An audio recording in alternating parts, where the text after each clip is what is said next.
Ladies and gentlemen, we now come to Unit 9, and what we're going to look at Unit 9 is one of the most important topics in economics, which is all about price elasticity in demand.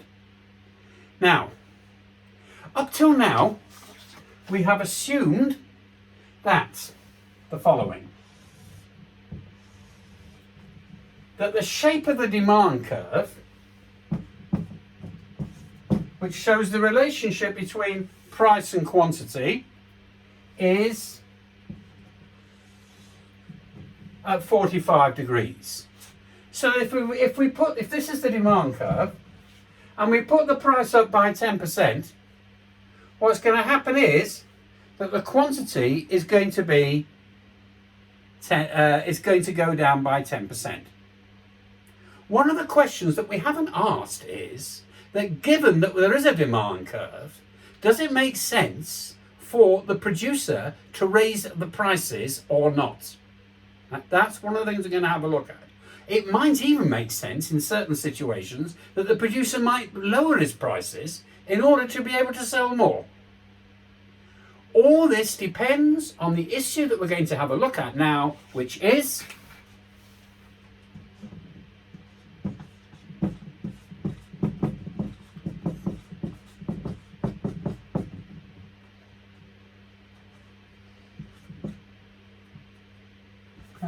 elasticity.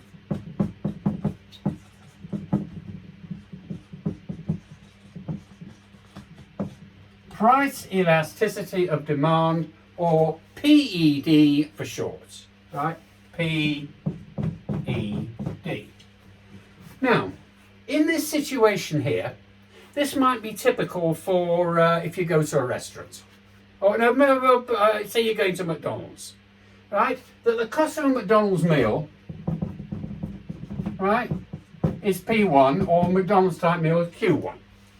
Now, if the price, let's say that you go, that you'll buy an ordinary hamburger, right, and you'll buy fries, right, an ordinary standard of fries.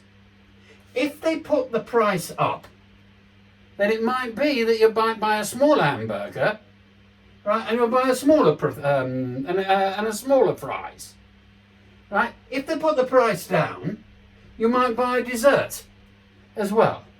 Do you get the idea? But it's a question of put the price up by the 10%. The number of people or the amount you're going to order is going to go down by 10%. That's what we've assumed so far, and it probably works in the instance of fast food. So if it means that you put the price up by 10%, your quantity is going to go down by 10%, you have a unitary demand curve. Okay? That's what we've been going on so far. However, not all demand curves are shaped at 45 degrees. Let's now move on.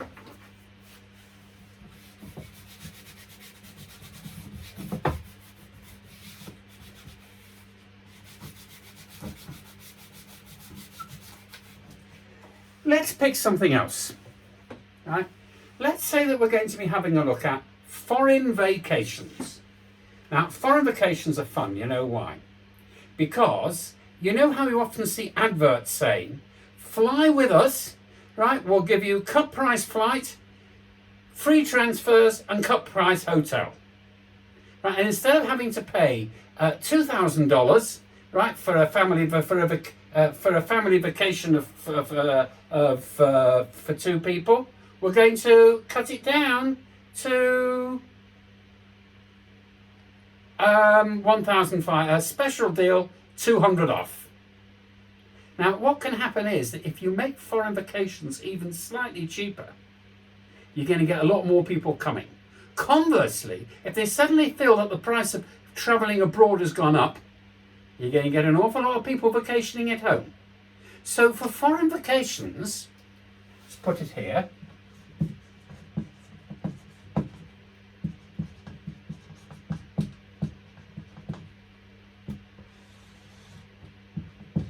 The demand curve is going to be shaped like this. So if at P1, this is, let's say at P1, this is how you're going to get Q1 sold. Reduce the price by about 10%.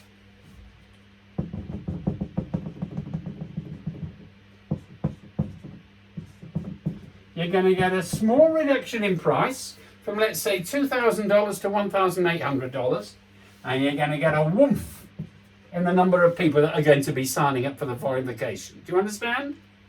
Therefore, we will say that foreign vacations are price elastic in demand. They are very sensitive. Conversely, if he decides to put the price up here to P0, right, and charge you 2,500, you know what he's going to have to do? They're going to have to close their business down. Do you see why? Because no one's going to buy vacations at that price. Do you get the idea? So therefore, if a product, for example, foreign vacations, is a price elastic in demand, then that means that it is extremely sensitive to a change in price. Do you get the idea? How do we express this mathematically? Because we've got to be able to use one or two simple mathematical expressions. Let me change the colour. Let's have a colour that doesn't clash, a purple. Now, let's say that from Q1 to Q2 is a 50% increase. Okay, up 50%. And from P1 to P2 is a 10% decrease, minus 10%. Okay, you follow me? Now, to be able to calculate elasticity, right, PED equals percentage change in quantity over percentage change in price, which equals the change in quantity is 50, the change in price is minus 10, equals minus 5. Now ignore the 9 minus, right? Just call it 5 at this stage. Right, strictly speaking, it's minus 5, but in economics, we're not going to fuss too much at this stage, and we'll say that it's got an elasticity of 5. Now, the higher that figure is, the more elastic it is. Do you get the idea? That is what is called price elastic, example of something that is price elastic in demand, and it's calculated by that particular formula. Change in quantity divided by change in price percentage. And if it is 5, it is elastic. If it is 1, then it's neither elastic or inelastic. But if it's less than 1, like 0.5, then it is very insensitive to change in price, which we will look at next. Okay, we all clear up till now?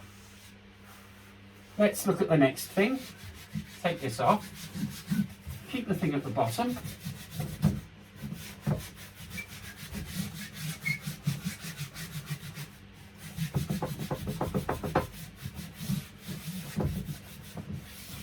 Right, making the best of things during COVID.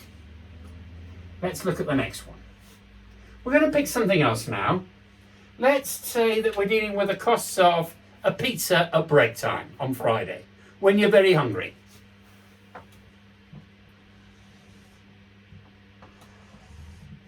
Price, quantity. There you are. Let us assume that one pizza is enough to satisfy most of us. So let's say that the going rate for a pizza is P1 Q1. Now, let's take it one stage further. What happens if they decide to put the price up from P1 to P2?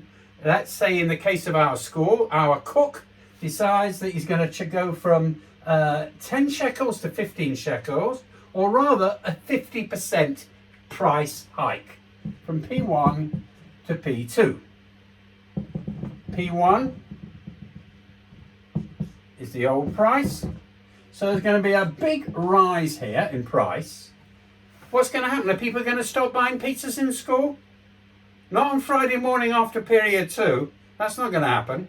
At Friday morning after period of 2, they've been spending more time thinking about their pizzas than they've been thinking about what's going on in the lesson. So there's not going to be a sudden fall. They might curse the shop for making money off them, but it's only going to be a slightly small drop. So the price has gone up by 50%, but it's gone down by 10%. So the price has gone up by 50%, but the quantity is only gone down by 10%. Sorry, it's this way round. P2, Q2, Q1, 10%. So let's have a look. This is a case of an inelastic demand, because there's been a big change in the price, but it hasn't been reflected that much in the quantity. There's only been a slight drop. People are still going to be forming the big lines outside. Maybe not quite as long, but they're still forming big lines. So let's have a look at it. In this here, it is insensitive to price. So we would say like this. Let's turn this over. The change in quantity was very, very small. It went -10, right? But the change in price went up, which was +50%, which equals 0.2. Now, if you've got a curve that's 0.2, it's very, very steep. And because it's very steep, it is price inelastic in demand. Okay. Now, as a general rule, please understand the following. That if a thing is price elastic in demand, it's good news for the customer. Because he's probably going to try and bring the price down as far as he can. If a thing is price inelastic in demand, it's very good for the producer, because it means that within a certain range at least he can raise the price without any fear that he's going to lose his business. Don't worry, there are disadvantages also of things being price inelastic in demand, but we will consider this later on in the course. So let's have a look and see what effect is this going to make on business decisions. Right, making things quite simple, let's look as follows. That if you put the price of something up from here to there, right, what's going to happen is you're going to get a lot more sales here. See, all this extra sales, all these extra sales, you're only going to lose a bit there. You're only going to lose a few people, but you're going to get all those sales. It means the amount of money that you're going to get is going to be a lot more. On the other hand, what happens if you're dealing with something that is price elastic in demand? That is good news for the producer, for the consumer, but bad news for the producer. Look, if this is price elastic in demand and you're getting this, okay, that's your demand curve, right? And let's say that you were at this price here, right? He's not selling very much, but if he reduces the price, if he puts his price up, he can't. He'll lose his business. But if he puts his price down, he's going to get all this extra. Now, we don't say he's going to get all this extra money. We've got a special word for that in economics, which means he's going to be getting all the extra revenue. Right? That's what he's going to be getting. Because if the thing is price elastic in demand, you lower the price, you get a lot more revenue. You raise the price, you will get a lot less. If it is price inelastic in demand, you lower the price as we saw, and it's not going to make a big difference. You're not going to get a lot more people. But if you push the price up, you'll still keep your people. So take the case in our pizza, right?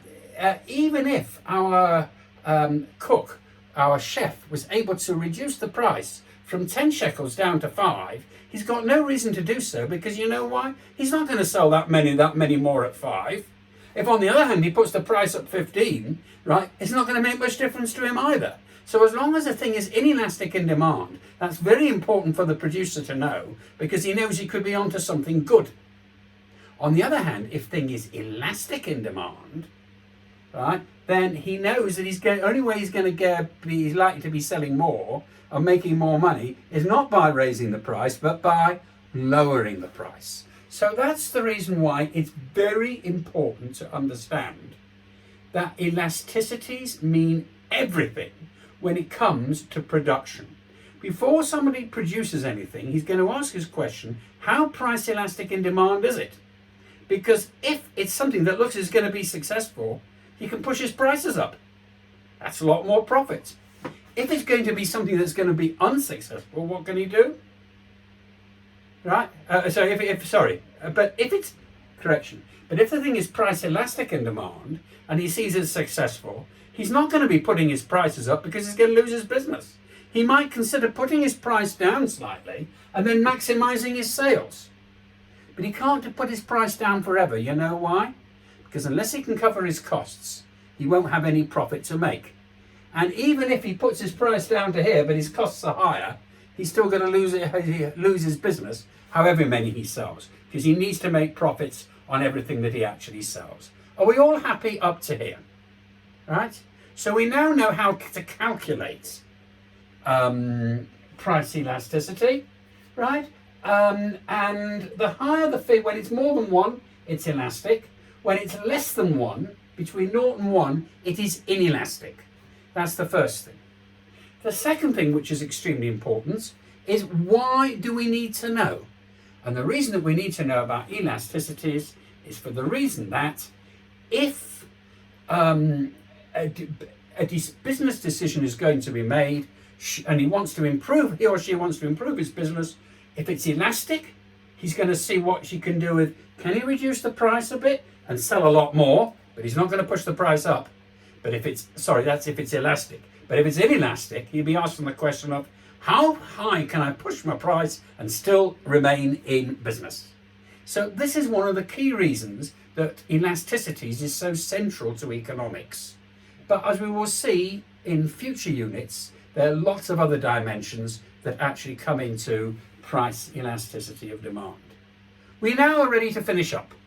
Right? We will now finish up with a question of what decides whether what you decide to produce is going to be price elastic in demand or inelastic in demand. In other words, we're going to look at the 6 determinants. There are 6 factors that decide whether whatever you happen to be producing is going to be elastic or inelastic.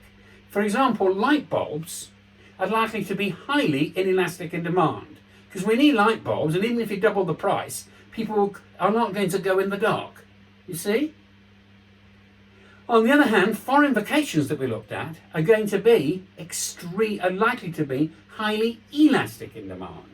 So that if you double the price of foreign vacations, nobody ever is ever going to go abroad again. What you've done is you've destroyed your market. Okay? Let's take this off the board. Be patient, please. And we will put on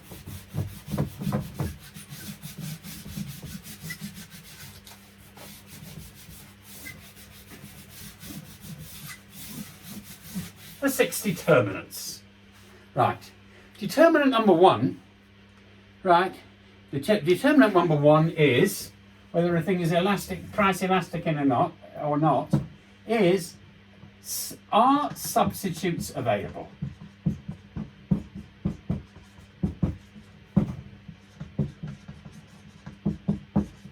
Right? Are substitutes available? Now that's very important because if foreign vacations suddenly go up in price, right, your substitute good is home vacations. You can actually go and have holidays in your own country, right? So you're not in trouble. So in other words, there's always a cheaper substitute available. Let's say that that one type of tea suddenly became very expensive, well, you don't have to buy the expensive one. You can always buy a much cheaper one, you see. If you get ready substitutes, it's going to be elastic.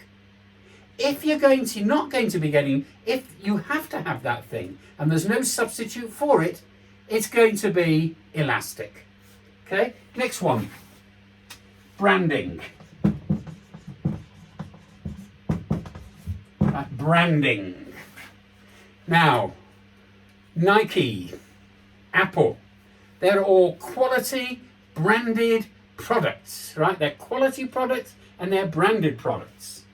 If it's something with a label on, like Apple, right, one of the things that Apple knows is that their products are highly inelastic in demand because Apple's the name and everybody wants an Apple computer and an Apple phone and an Apple this and an Apple that. So therefore, branding is important. If it's got a brand name on and they double the price, they're probably far more likely to get away with it than if it hasn't got a brand on and they double the price. Because the things that haven't got brands on tend to be, they only be used when the brand ones are too expensive. So if it's a branded price that everybody knows and it's got status, it's likely to be price inelastic in demand. And if it isn't a brand labeled stuff that's cool, it's likely to be price elastic, right? Sorry, branded is price inelastic. So therefore, in other words, other things being equal, the cooler it is and the more exciting it is, the more likely it is to be price inelastic in demand. The third thing is necessity. Necessity. How much do you need it? We can go, well, price trips abroad, if they're too expensive, we can live without them. How many of us have been abroad in the last few months? None of us. We can live without them. But if suddenly all the light bulbs go out, well, we're in a bit of a mess, aren't we? So things that are necessary, like basic foods and light bulbs and electricity and water and all the things that we really need and we haven't got substitutes from, right? They are necessities. They are likely to be price elastic in demand. Inelastic in demand. What about motor vehicles? Most people can't manage without motor vehicles, right? And one of the reasons that motor vehicles are relatively expensive is because the car industry know they can get away with keeping the prices high. Why? Because they're price inelastic in demand. Raise the price and people will still buy them. Because how am I going to get around without my own car? Am I going to be using a public transport? Not me, not when I've got to take lots of kids to school. Do you get the idea? Similarly, what about gasoline? And that gets us to our next one. Is it habitual? Cigarettes. If you're addicted to smoking, it's not easy to give up, is it? What happens when they put a tax on cigarettes? Most people are going to pay that tax on cigarettes and carry on smoking. That's what recent experience has shown. Taxes on cigarettes have only marginally cut down the number of people that are smoking. And in the meantime, the governments are able to raise lots of money by taxing people who are smokers. And as most people aren't smokers, it's usually quite popular. They're doing similar things now for people that are habituated. Unfortunately, I'm one of them who enjoy sugary items and junk food too much, and they're trying to put taxes on it. It's very hard to give those habits up, however much you try, and a tax doesn't always work. So if a thing is habitual, it is likely to be price inelastic in demand, right? And therefore, something that's habitual, they can get away with pushing the prices up, right? So the next one.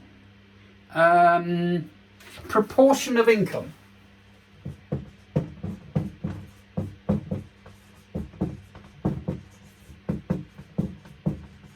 Proportion of income.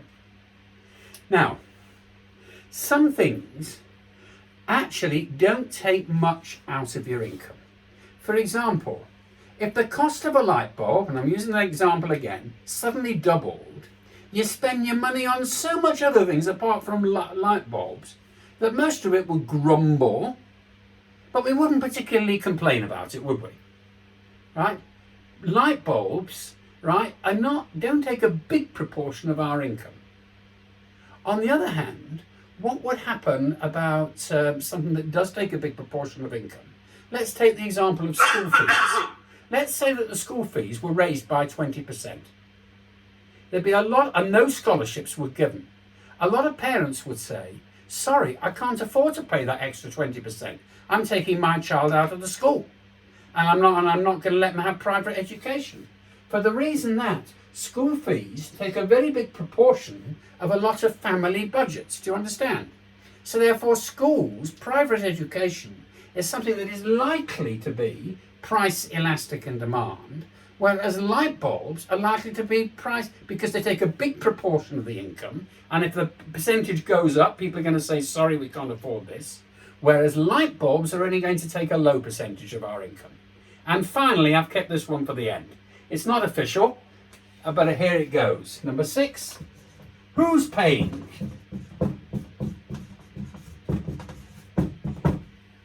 Right? Now, who's paying is very important. Airline tickets. Right? You know that if you wanted to fly out to Paris on Monday and then return on Thursday night, you're going to pay a huge whack. You know why? Because usually the people that fly out on a business day and come back on a business day in the same week are usually business people, and they're not even paying. Their customers are paying. They're the ones who are doing the paying. Who's paying? Right? It's the boss that's usually paying. Well, the boss is paying and you're spending somebody else's money. And the sorts of things that you're buying, like weekday flights coming back during the week, are typically spent for go on the company's account, right? Now, of course they'll put the prices up, the airlines, because they know the company can afford to pay them. You see? But if it's the same with hotels during the week. They often can be far more expensive. You know why? Because the people that stay at hotels in the week in capital cities like Paris are usually people who are there on business. Suddenly, though, what happens is that during the weekends, these hotels are offering weekend specials at quarter of the price. You know why? Because who's paying? It's not the company that's paying. It's typically families. It's mum and dad that are paying. And mum and dad don't have the same amounts of money as companies. So therefore, the companies with hotels during the week, the hotels know that during the week it's on an inelastic price curve, but during the weekend, when businesses aren't there and they're trying to sell to families, they're going to have to lower the price and lower the price until they can actually fill it up with families, and therefore it's price elastic in demand. Okay, that concludes what we've actually done. We've looked at the following.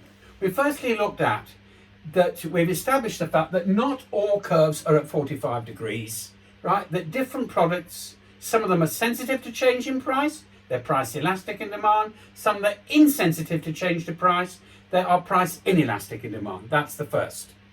The second thing that we learned is how it's measured, right? If it has an elasticity measurement, which is the change in quantity over price that is less than 1, it's insensitive, it's inelastic, push the price up, other things considered. If it's more than 1, it's sensitive to price change, right? As far as you can, try to lower the price and sell it to more people. Right? Very important for knowledge of business decisions. And finally, which factors determine how elastic a product is? Is a substitute available? Is it branded? Do you need it? Do you need it? Are you stuck with it all the time? That'll make it inelastic. Does it take a big proportion of your income? That'll make it elastic. And who's doing the paying? If it's coming out of your pocket, it's more likely to be elastic. And if it's likely to come over your rich business company's budget, it's more likely to be inelastic. And manufacturers know that.